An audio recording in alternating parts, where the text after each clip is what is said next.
I'm pleased I didn't miss this episode because I had to walk here really fast. I almost minced.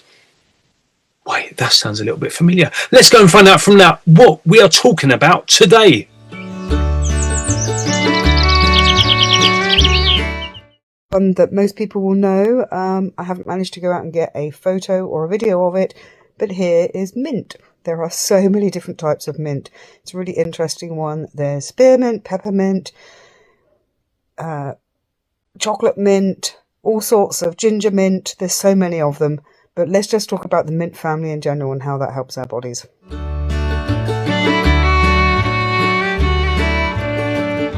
One of my favourites today. We just decided what we're talking about. I'm just seeing roast lamb. But anyway, come on. Get on with it. Tell me all about the mints. You won't be the only one thinking of roast lamb and mint sauce. Feel veritably kind of almost about to salivate. And when just to clarify, when we say mints, we mean the plant, not a fast walk. Just so you know. Yeah, it's a wonderful, wonderful plant. It gives such a freshness, doesn't it, to that? And it cuts through the fat of lamb. It's been used a long time for culinary uses. Yep. Due to that, it's very good for digestion, and that it relaxes peristalsis. You know, the thing that moves all your stuff through your guts.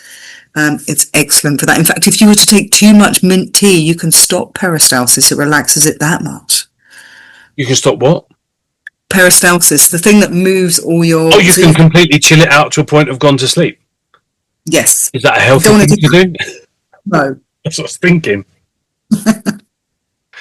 Wow, okay, so it really is that effective? Yes. But great to have like a mint tea maybe at night to kind of after you've had your dinner, half hour after your dinner. And yeah, it helps after a heavy meal or a greasy meal. Okay, cool. Tell me more. Nearly went off into that. So it's cooling. Okay. So it helps reduce fevers. Not that you necessarily always want to reduce a fever. Sometimes you want to bring a fever out. There's other herbs for that. But it just helps on a hot summer's day when there's nothing wrong going on with your body. It's really nice to have a mint cocktail or juice to have with your sat on the veranda. Or mint, lemon and lemongrass water is my favourite. Sat on the balcony looking over the mountains. Ay, caramba. Yes, I do that. That's one of my faves. I also, obviously, and culinary, minted potatoes, minted peas, always super rico.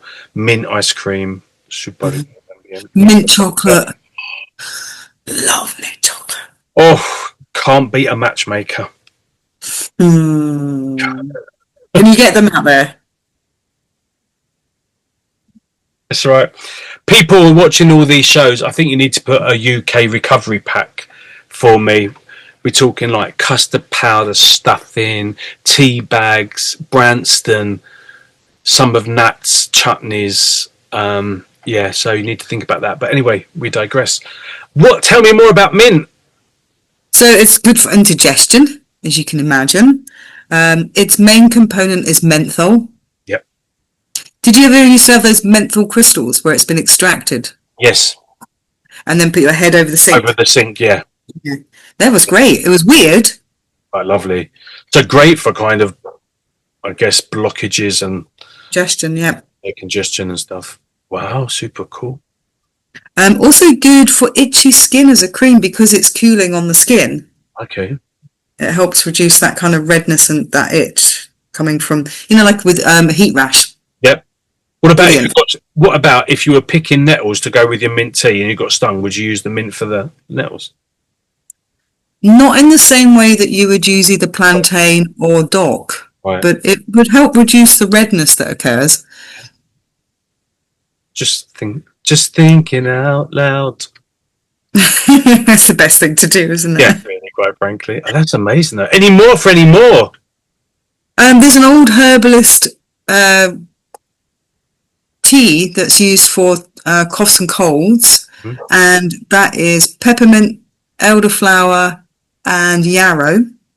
Okay. It's actually really quite nice because you've got the bitterness of the yarrow, the kind of sweetness, relaxing aspect and antiviral part of the elderflower. The yarrow is also a diaphoretic, so it helps you sweat out the virus that you've caught. And then the mints, because all of those they attack digestion to begin with. And so it soothes digestion as well. It's a great herb blend. Obviously, being in Mexico, mojitos.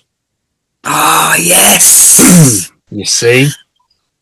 I'm very familiar with the mintage. Only because I sing in hotels where I just see this mojito after mojito after mojito like going across the table, thinking, I'm singing, I can't get any of that.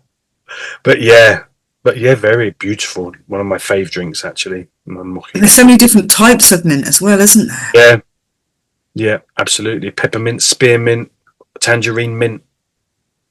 Ginger mint, chocolate mint. Really?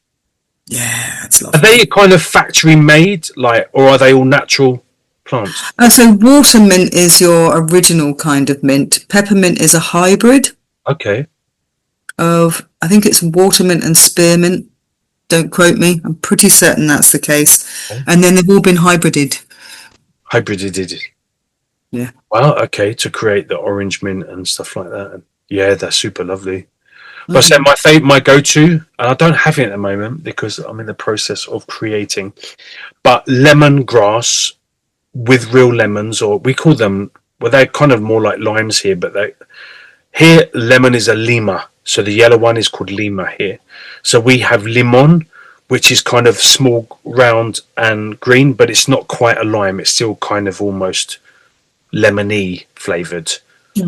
So, and that with lemongrass and kind of whacking the blender, lemongrass and sugar water and the lemon, squeezed lemon. It's just the most delish. Oh, and you could put a bit of cucumber in as well. Yeah, cool it all down. Yeah, super refreshing. So yeah, mint is one of my favourites. Any more, or should we go and talk to one of our fabulous co-hosts? Let's go talk to one of the co-hosts. Let's do it.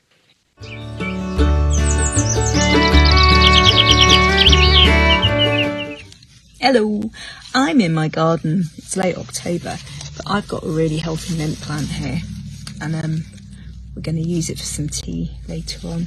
I'm going to make a fresh infusion and probably pick it and dry most of it before the frost gets it later on this month. It does smell really, really lovely. I think everybody kind of knows about mint in many respects, either medicinally or culinary wise. I love it. I love it with, berries and fruit and cheese, and I particularly like it with poached eggs and halloumi. To kind of offset the greasiness. It is really quite useful though when we come to look at it for digestive issues or for cold and flus. It can help really break a fever. It's really antibacterial, anti-inflammatory. I've been looking at how it was used traditionally here in North Michigan, and I know it was used in sweat lodges by the Ojibwe tribe. It was added to something called pemmican, which is kind of like your original beef jerky. It would have been dried meats and fats and grains. And also it was used in a mixture called kinnick, I think, which was like a tobacco mixture. So it's everywhere up here. I got this plant from a cutting by the lake and put it in the ground, and it's grown quite well. Maybe next year it'll go in a pot so it doesn't take over the border. But yeah, if you can't grow it in your garden, you can certainly grow it in a little pot, and it's always so yummy as a tea. All right, I'll get on and start processing this so I can use it for later and we don't lose it to Jack Frost.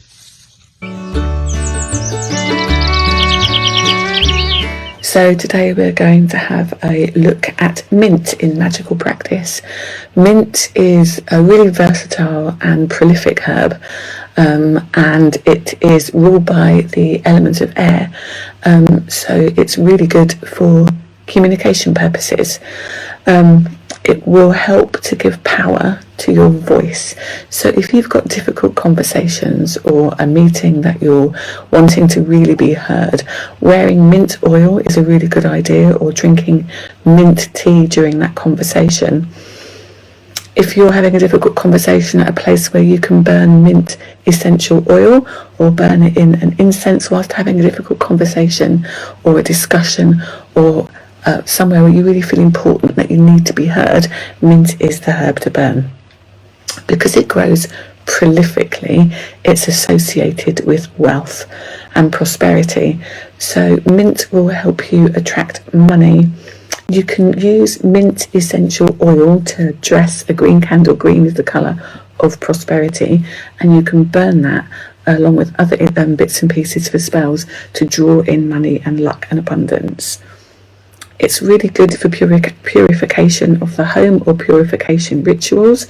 It refreshes the energy in the home. And again, I like to make it into a powder. I use a coffee grinder, make it into a powder, and I might scatter it around the corners, the darker corners of my home, and leave there for a little while before vacuuming up. Or you can put sprigs about the home as well. The other good thing is it repels pests. So that's a really nice thing to put around the home as well. It's really good to plant by the front door or under windows that are downstairs, to further aid protection of the home. So it's a really versatile, really nice plant to use for abundance, protection, clear communication, and giving your voice strength and power. Love mint. I hope you've enjoyed today's show. If you have anything that you use mint for that you want to tell us about, please put it in the comment sections of this episode while you are subscribing and while you are sharing this episode as well. We will see you next week on Gathering Nature. Take care. Bye-bye.